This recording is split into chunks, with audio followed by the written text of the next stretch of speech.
Fundación Libertad y Desarrollo presenta Razón de Estado con Dionisio Gutiérrez. El optimismo alegre es bueno para la salud, pero el optimismo inteligente es conveniente para la vida. Este segundo optimismo es el que evita que venga un listo y nos vea cara de tontos.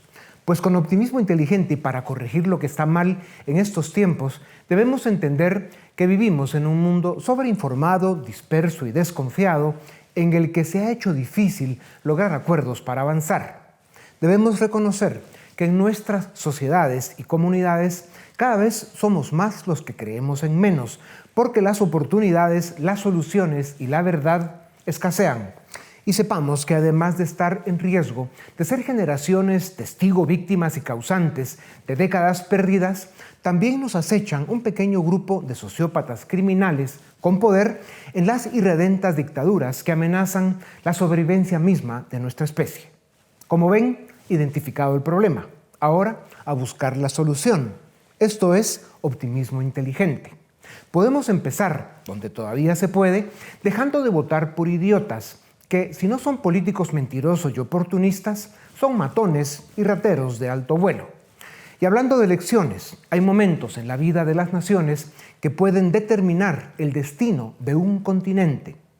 Pues el 28 de julio, en un pueblo de nuestra América Latina, lastimado y adolorido, pero valiente y decidido, librarán la batalla que podría ser su batalla decisiva en elecciones generales. Aquella será la batalla de un pueblo liderado por una mujer ejemplar que ya pasó a la historia como una de las grandes, con todos los honores y con todas las medallas. Se trata de María Corina Machado y del pueblo venezolano.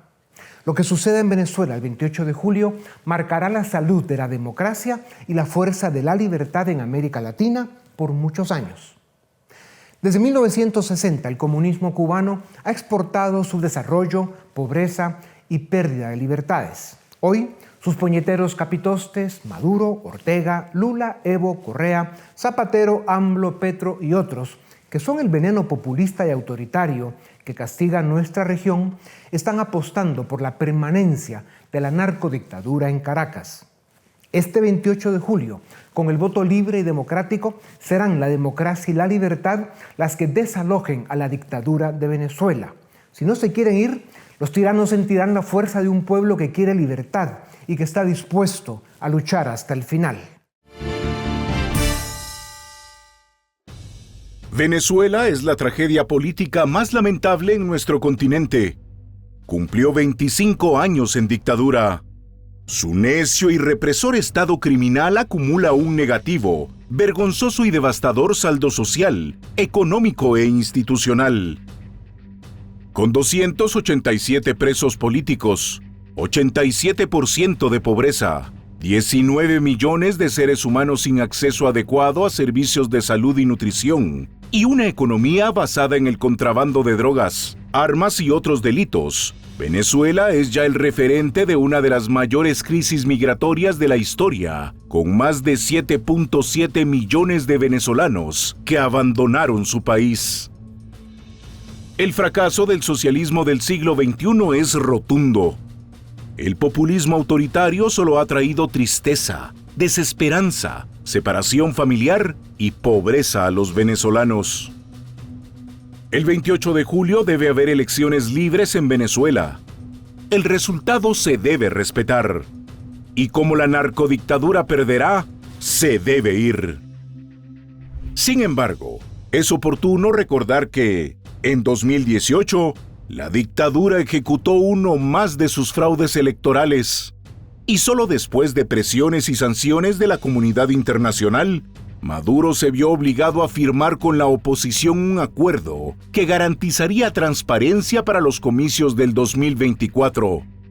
Pues ese día llegó. Por supuesto, el fantoche dictador no respeta leyes ni acuerdos, pero aún así, después de las trampas, abusos y engaños típicos de las tiranías, y gracias a una admirable voluntad, sacrificios y compromiso, la oposición lleva a Edmundo González como candidato del frente opositor que lidera María Corina Machado. Las encuestas, las urnas y el pueblo venezolano saben que la dictadura perderá, porque Venezuela quiere democracia y libertad. El continente americano y el mundo libre y desarrollado deben saber también que el 28 de julio, en Venezuela, estará en juego el futuro de América Latina. Si se respetan los resultados de una elección libre y democrática, podría iniciar una nueva era para la región. Pero, si se atropella y se violentan una vez más las urnas y la voluntad de un pueblo que clama libertad, todos los países del mundo que se dignen llamarse libres y democráticos deben dar un paso al frente para acabar, de una vez por todas, con esa serpiente venenosa que es la tiranía de Maduro en Caracas. María Corina Machado y Edmundo González son la resistencia contra la dictadura, el símbolo de cambio y esperanza para Venezuela y la restitución del respeto a los derechos humanos para un pueblo que hoy está en las calles porque ya no aguanta más. Este 28 de julio en Venezuela se debe realizar la elección más importante del siglo y a la que el mundo debe poner total atención. Este es el momento de Venezuela. Este es el momento en el que el mundo libre debe dar muestras inequívocas de su compromiso con los principios de la democracia y la libertad. ¿Qué mejor lugar que Venezuela para demostrarlo? Por la libertad de Venezuela hasta el final.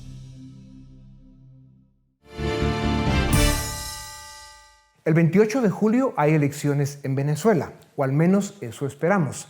Todo indica que por la criminal narcodictadura de Caracas no va a votar ni Dios, que todo lo perdona. Para que esa mafia criminal corrupta y asesina abandone el poder después de perder la elección, deben alinearse muchas estrellas. La primera, el voto libre y democrático para que sean la democracia y la libertad las que sacan a los tiranos. La segunda, si no se van, el pueblo en las calles. Y si hace falta, la tercera estrella es que los ciudadanos libres de América Latina, digamos, presente en Caracas para ayudar al pueblo venezolano a expulsar a los tiranos. Para conversar sobre lo que será el proceso electoral más importante de los últimos 25 años en América Latina, tengo el gusto de presentarles a Eugenio Martínez, venezolano, experto en comunicación social y especialista en desarrollo organizacional. Es profesor, conferencista y escritor. Forma parte del Consejo de Expertos de Transparencia Electoral y dirige la organización Votoscopio. Su plataforma profesional es PUSCAS, Strategy and Communications. Eugenio, bienvenido a Razón de Estado. ¿Habrá elecciones en Venezuela? ¿Serán libres? ¿Se respetará el resultado? Bueno, los comicios del 28 de julio son las elecciones con las condiciones más restrictivas de los últimos 10 o 15 años, en líneas generales. Ahora bien, la posibilidad de que la elección sea suspendida, como sugieren algunos rumores, al día de hoy parece poco probable o pareciera que hay poca probabilidad de que la elección sea suspendida porque en líneas generales el gobierno de Nicolás Maduro necesita un evento electoral que pueda ser reconocido por la comunidad internacional. Así que la posibilidad de que la elección se suspenda al día de hoy que estamos conversando, pues no pareciera el escenario más probable de ocurrencia. Ya. ¿Cuántos venezolanos forman el padrón electoral? ¿Incluye a los que viven fuera de Venezuela? El problema con el dato del registro electoral es que para el Consejo Nacional Electoral, la autoridad electoral venezolana, están habilitados para votar 21 millones de personas. Sin embargo, esos 21 millones incluyen a 4.5 millones de electores que están inscritos para votar dentro de Venezuela, pero que se encuentran fuera del país y que no lograron superar las trabas ni legales, ni operativas, ni de tiempo que impuso la autoridad electoral para cambiar el centro de votación. Así que en la práctica, aunque el dato oficial es de 21 millones, en la práctica estamos hablando de entre 16 y 17 millones de electores que potencialmente pudiesen votar dentro de Venezuela el próximo 28 de julio. Ya. Eugenio, ¿qué porcentaje debe salir a votar de los que pueden votar para que el resultado sea indiscutible y aplastante en contra de la dictadura? Al día de hoy, la primera opción de triunfo la tiene la candidatura de Edmundo González, entre electores que tienen alta y media probabilidad de votar. A medida que la disposición a votar aumente, la probabilidad de victoria de Edmundo González se consolida. La estrategia, evidentemente, de Nicolás Maduro es evitar que aquel que quiere votar en su contra salga a votar o esté motivado a hacerlo. Así que en líneas generales, los cálculos que existen es que se necesita repetir una participación similar a la que vimos en las elecciones de los años 2012 y 2013. En ese momento, 80% del registro electoral que estaba habilitado para participar. Recordar que en Venezuela el voto no es obligatorio Sí, como en otros países de la región. ya. ¿Qué sucede? ¿Qué debe suceder si la dictadura no acepta la derrota y no quiere entregar el poder? A ver, la elección ocurre el 28 de julio, sin embargo, la toma de posesión, el próximo periodo presidencial comienza en enero, el 10 de enero del año 2025. Hay prácticamente un poco menos de 6 meses entre la elección y la transferencia de poder. Una vez que ocurra la elección, independientemente del resultado, seguramente Venezuela va a entrar en un nuevo proceso de negociación. Si el resultado es favorable a Edmundo González, como sugieren la mayoría de los estudios de opinión pública, esa negociación se va a centrar exclusivamente en garantizar el traspaso de poder en enero y evidentemente en garantizar la gobernabilidad del país entre julio y enero del año 2025. Para terminar, Eugenio, estamos a pocos días de la elección. La dictadura, con bloqueos y amenazas, intenta debilitar la campaña de Edmundo González y María Corina. Cuanto más bruta es la dictadura, más fortalece a la oposición. ¿Cuál es tu mensaje de optimismo inteligente en este momento decisivo para la democracia y la libertad de América Latina? Creo que independientemente del resultado que se anuncia el 28 de julio en la noche o en la madrugada del 29 de julio, se va a iniciar un nuevo proceso de negociación, independientemente del resultado que va, bien sea a garantizar la transferencia de poder o va a generar las suficientes condiciones para que en el corto plazo se vuelva a plantear la salida del poder de Nicolás Maduro y se logre reencauzar el país hacia un camino de inicio, de transferencia, de transición a la democracia. Rescatar o restituir la libertad de los pueblos cuando se ha perdido, ha costado sangre, sudor y lágrimas. El mundo libre y los ciudadanos de América Latina que gozamos de libertad debemos comprender, acercarnos y participar con el pueblo venezolano en este momento decisivo de su historia. Como dicen, por la libertad de Venezuela hasta el final. Eugenio, muchas gracias por tu tiempo. Hay gobiernos buenos y malos, hay políticos mediocres y los hay peores. Lo importante es que haya elecciones libres y democráticas para cambiarlos. Por algo dicen que los políticos son como los pañales, hay que cambiarlos y con frecuencia. El problema es cuando aparece una banda de criminales y convierten un país entero en su finca personal, el espacio para cometer sus delitos y desvaríos. Se instalan como dictadores y sacarlos no es fácil. Para conversar sobre el momento dramático que vive Venezuela, el mismo que determinará el futuro de la democracia y la libertad en América Latina, tengo el gusto de presentarles a Jesús María Alvarado. Es venezolano, abogado, constitucionalista y doctor en Derecho. Jesús María, bienvenido a Razón de Estado. El ánimo y la movilización que ha generado el movimiento político de María Corina Machado es considerado el fenómeno cívico más grande desde 1998. ¿Por qué? Está considerado quizás apropiadamente como el fenómeno más grande producto del hastío que los venezolanos tienen a lo interno después de más de 20 años de oprobio y de dictadura y de calamidad económica. A eso se añade la cantidad de, Dionisio, de venezolanos que se han ido fuera de Venezuela y que no están participando en estas elecciones. Esto es, solo María Corina Machado está liderando una batalla épica sola en Venezuela y muchísimos millones de venezolanos acompañándolas emotivamente, pero no electoralmente. Claro, sí, es un drama que pasará a la historia. Jesús María, hace un año la dictadura juramentó para el Consejo Nacional Electoral venezolano personas con antecedentes penales y vínculos directos con el régimen criminal de Caracas. ¿Qué garantías se pueden esperar del proceso electoral con esa gentuza en el CNE? Nosotros hemos estado en Venezuela, Dionisio, por muchos años lidiando por condiciones electorales óptimas. La comunidad internacional ha peleado muchísimo porque hayan mejores condiciones electorales. La verdad es que ha fracasado estrepitosamente la comunidad internacional.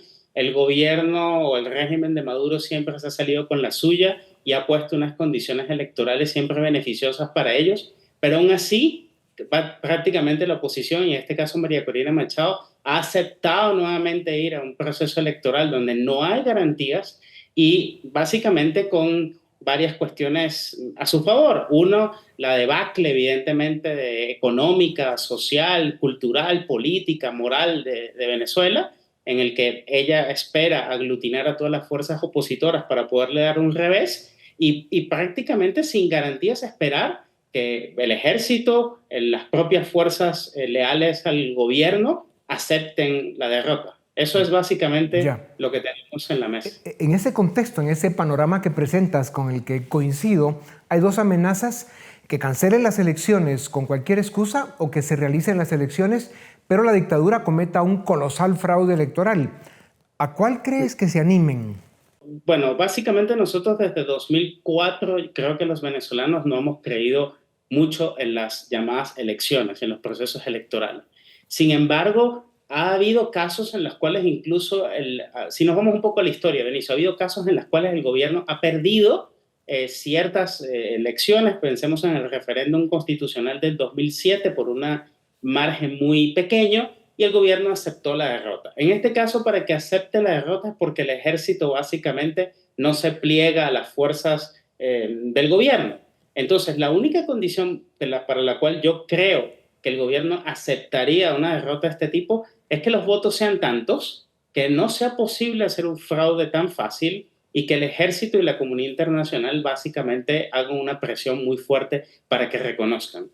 Perdiendo el régimen, Maduro pudiera optar a una solución mucho más sensata, que es hacer oposición, porque ellos van a quedar con buena parte del control del Estado de Venezuela. Lo único que cambiaría es la presidencia. Sería una transición muy dura, pero eso sería la salida más beneficiosa. La otra es que hagan un fraude colosal y ese fraude colosal termine con un baño de sangre, con más violencia, con más lucha política de la que ya hemos tenido. Y esa es la opción que quizás mucha gente teme, puesto que, como usted bien decía, no hay garantías de ningún tipo. No es un proceso electoral democrático en una nación civilizada, en absoluto. Ya. Jesús María, ¿qué debe y qué puede suceder en Venezuela si la dictadura atropella el proceso electoral? El proceso electoral está atropellado desde el primer día. Lo que puede suceder es que yo me refiero si el día de la elección tiran las mesas, cuentan los votos en algún cuartel y declaran ganador a Maduro. Volvemos al mismo escenario de inicio que tuvimos hace años con Guaidó. Básicamente la comunidad internacional desconoció básicamente las elecciones de Venezuela. Tuvimos todo el ensayo de Guaidó, esto significa 6 años, y en ese sentido yo sí sería bastante pesimista, puesto que la comunidad internacional me parece que está desarmada, no articulada, y es una posibilidad en la cual el gobierno puede hacer este fraude monumental y la comunidad internacional dividida, no sé qué presión puede hacer. La única presión va a ser la interna, las Fuerzas Armadas, las fuerzas democráticas internas en Venezuela, que de alguna manera, aliados con ciertos sectores leales al gobierno, digan no más, porque el país está en una situación calamitosa, destructiva, y sería mucho más división, más hartazgo, más sanciones, más debacle económica y social, y por tanto, además, lo que se esperaría sería una lluvia, una estampida de más migrantes y de venezolanos a otras partes del mundo. Jesús María, ya definiste el comportamiento de la comunidad internacional y estamos totalmente de acuerdo. Se puede esperar poco o nada de ellos, pero has mencionado 2 o 3 veces a las Fuerzas Armadas. ¿Tú ves algún espacio en el que las Fuerzas Armadas puedan en un momento determinado ponerse del lado del pueblo y de una vez por todas terminar con esa grotesca narcodictadura criminal? Yo creo que, aunque es un escenario que muchos venezolanos no tienen sobre la mesa, yo creo que es un escenario que yo sí lo veo posible. Hombre. Es decir, las Fuerzas Armadas, no la alta cúpula militar, pero sí debajo de los tenientes y los oficiales más abajos, que también sufren las penurias de este gobierno, se pongan del lado de las fuerzas democráticas si la oposición va unida y si los votos son tan suficientes y tan contundentes que no pueda hacerse un fraude, como sucedió en el caso de la elección de Chávez con Capriles, cuya diferencia fue muy pequeña, o como sucedió con el caso de Maduro recientemente en el 2006 con la oposición. En este caso, las encuestas le dan a María Corina una diferencia abrumadora. Sí. Por primera vez tenemos una candidata que va casi que por aclamación, porque la oposición va muy unida. Ya. Hemos visto a través de la historia que en última instancia solo el pueblo salva al pueblo. Y si en este caso el ejército en un momento de conciencia se pone del lado correcto de la historia, pues sin duda alguna Venezuela puede dar una gran sorpresa.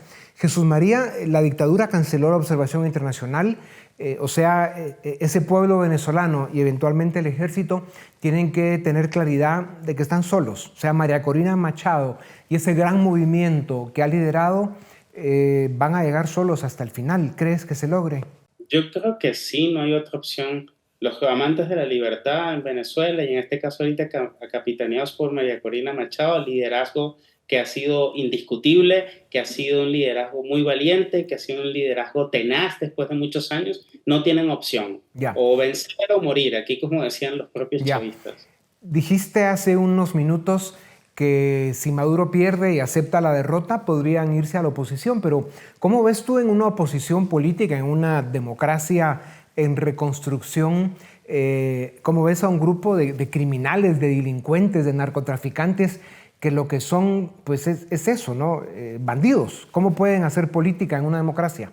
Bueno, Dionisio, yo lo veo muy complicado. Creo que en Venezuela hemos tenido algo bastante parecido en el año 58 cuando cayó la dictadura de Pérez Jiménez. No es la misma cuestión, pero sí vamos a tener que aprender de los países incluso centroamericanos después del conflicto armado. No es un conflicto armado lo que hemos tenido en Venezuela, pero sí ha sido, yo creo que hasta más cruel en el sentido de que ha sido un gobierno que literalmente se ha encargado de destruir completamente una nación. Las experiencias de Sudamérica, vamos a tener que aprender una transición muy difícil, misma española en 78. Es decir, en parte no se puede exterminar al otro, va a haber un proceso, ya lo ha dicho el candidato oficial, que es el mundo, el candidato real es María Corina, porque esta es la otra tipicidad que tenemos, que van a tener que haber acuerdos, pactos, y eso va a ser lo más difícil, como usted dice, porque son muchos factores los que hay que tener en cuenta. Pues doctor Alvarado, tú sigue estando frente a los micrófonos y las cámaras porque ayudas a iluminar un poco este ambiente que tiene mucha oscuridad. Sin duda alguna, el futuro de la democracia y la fuerza de la libertad en América Latina para los próximos años se decide el próximo 28 de julio en Venezuela. Pase lo que pase, ese día todos debemos ser Venezuela. Jesús María, a dar la batalla, gracias por tu tiempo. A ustedes también gracias por acompañarnos una vez más. Esto es Razón de Estado.